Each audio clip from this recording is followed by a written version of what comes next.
privilege to moderate this discussion and conversation with some of the elders of our fraternity, Pi Lambda Phi.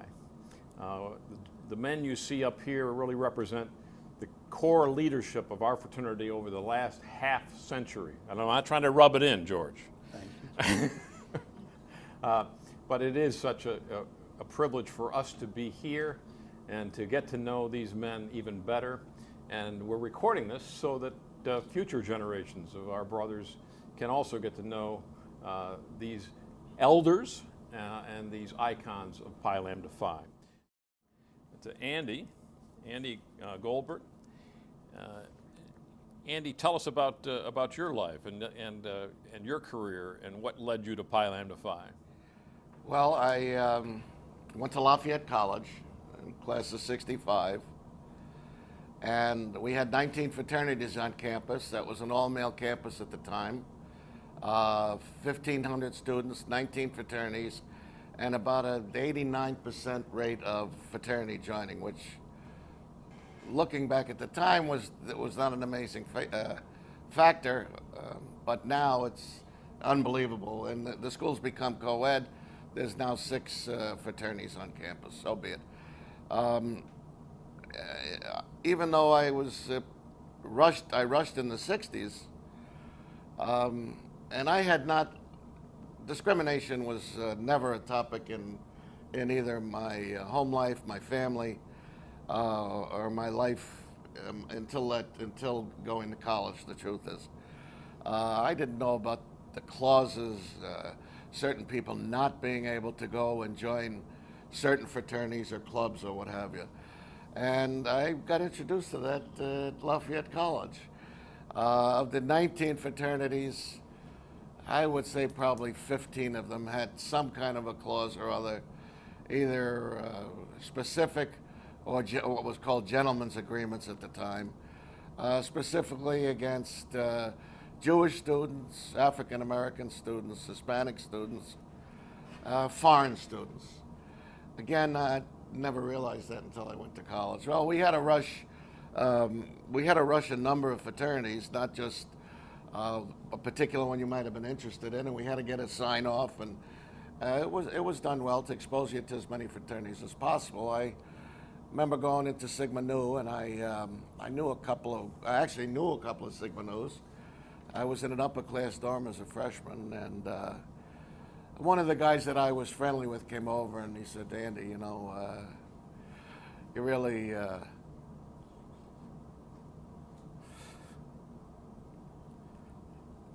not going to be able to join this fraternity." And I didn't know what the hell he was talking about. Well, he said, "You know, you're a good guy, but your religion is one we can't take in our national organization." Well, that was my first introduction to discrimination, right in your face discrimination. And Pi Lambda Phi, although I was very naive at the time, I didn't know much about Pi Lambda Phi except my hand was shaken by many men. There were several black members in the chapter. Later realizing and finding out that my chapter was the first so-called white fraternity in the country that had a black president. That happened in 1959, and you know, at that time I didn't realize it. Later, when later on I did, particularly when I joined the staff of the fraternity. So that was my introduction to Pi Lambda Phi, my introduction to discrimination. I was a Brooklyn boy and never knew from that. I went to a Rainbow Coalition school, and my own block was the United Nations. And then I worked for the fraternity after graduation on and off for about 4 years. I think they hired me maybe 2 weeks before George started. So I broke George in there. I'm responsible for showing George the ropes, so to speak. And did you recruit George? Were you no, totally I didn't. Responsible? No, I didn't. I can't give myself that credit. We had a great relationship, George and I did. Went out on the road, visited most of the chapters At that time, when I finished my term, I visited all the chapters but one. Uh, Went on into the restaurant business for many years, and kind of retired now, and still helping out and doing what I can for Pylam. And Andy, where are you living now? I live in Vermont. I went up there in '71, kind of just for the summer.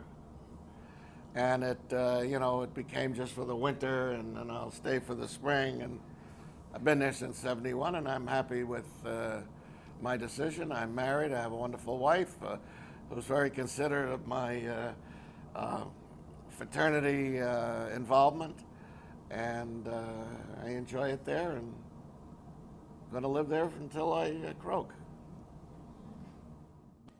Andy, tell us about your proudest moment as a Pi Lambda Phi. My proudest moment, and I mentioned that earlier in the convention, there was a thing called a color line. That's what we called it as professionals, basically. The color line, and guys don't know what that's all about today, a lot of people, but that meant that at certain colleges or in certain fraternities, people of a certain color were not encouraged and in some way not allowed to join a fraternity. When soon after I came on staff, and soon after George came on staff, a serendipitous thing happened. George's chapter had closed during World War II. That was Virginia Omega Alpha at the University of Virginia. And we got a call, no emails at that time, we got a call from a group of 6 or 8 guys at University of Virginia that wanted to reestablish our Virginia Omega Alpha chapter. Well, I've always been interested in expansion and growth. And I'm a little bit of a seller, a salesman, and I enjoy the talking with them and closing a sale, for that matter, if you will. And I spoke to these guys, and how come you guys don't want to join one of the fraternities on campus? Well, the main problem, he said, was we went and rushed as a group of 8 or 10. We wanted to stick together, and hit a little snag there, which we hadn't realized. One of our members is an African American. And I don't think I'd really realized that University of Virginia had never had a black in a so-called white fraternity on campus, or that there was a color line to be broken, if you will. Well, I thought, wow, how great for George, and excuse me, and how great for our fraternity. And we jumped right on it.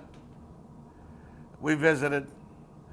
George visited with the dean, and the dean tried to dissuade us as best he could not to come down there and not to break the color line. George and he grappled back and forth, and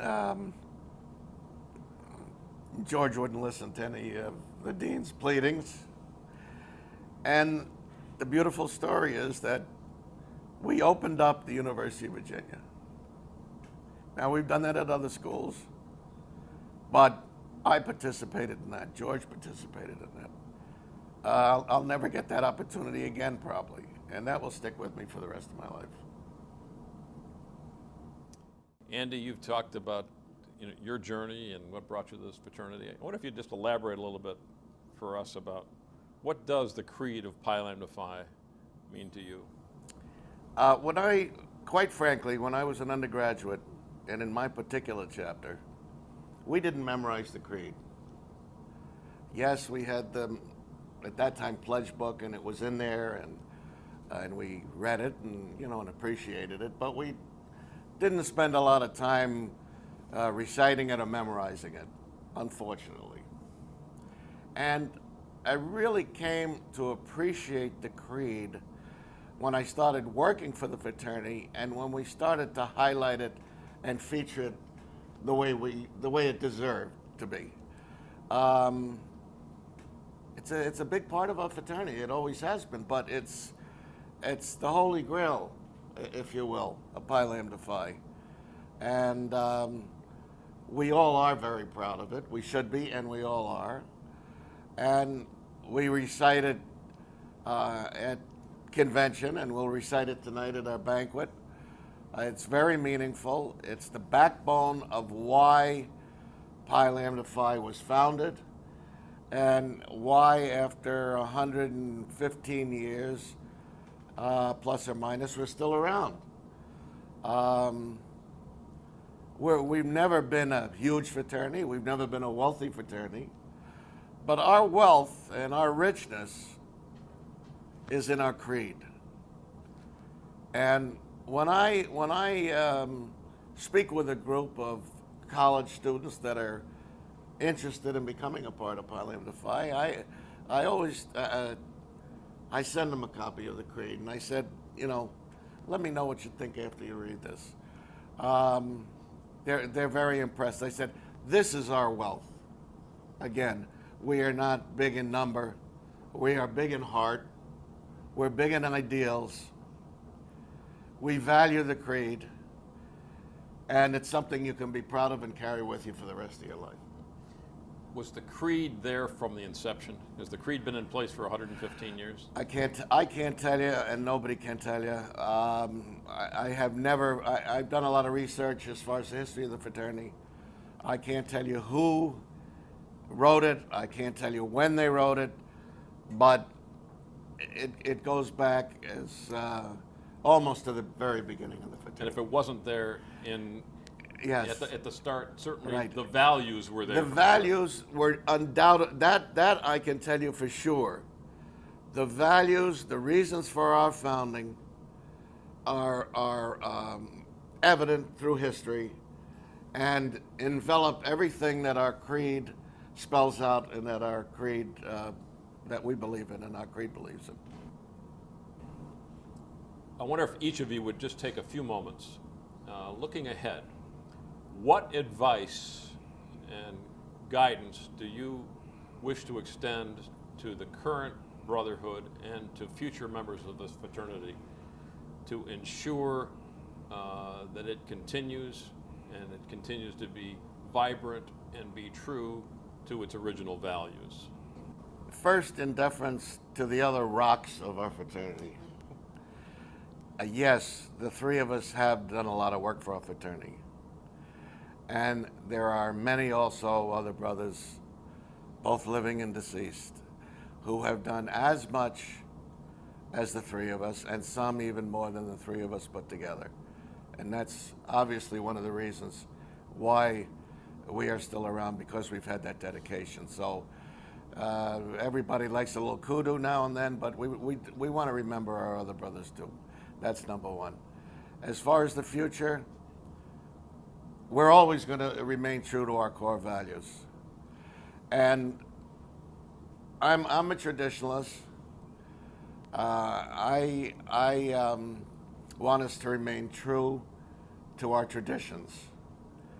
And I'm not a lot willing to compromise on modernizing or changing the real 115-year-old traditions of the fraternity. I hope that we don't do that just to become more modern. I don't necessarily see that happening, but I could see the attempt at, while we're streamlining things, and I'm all for new technologies and making things easier, more efficient, that we remember our traditions, that we keep our traditions, and that we stand up and fight for them, because if we lose an inch of tradition a year, in 10 years we've lost 10 inches of traditions.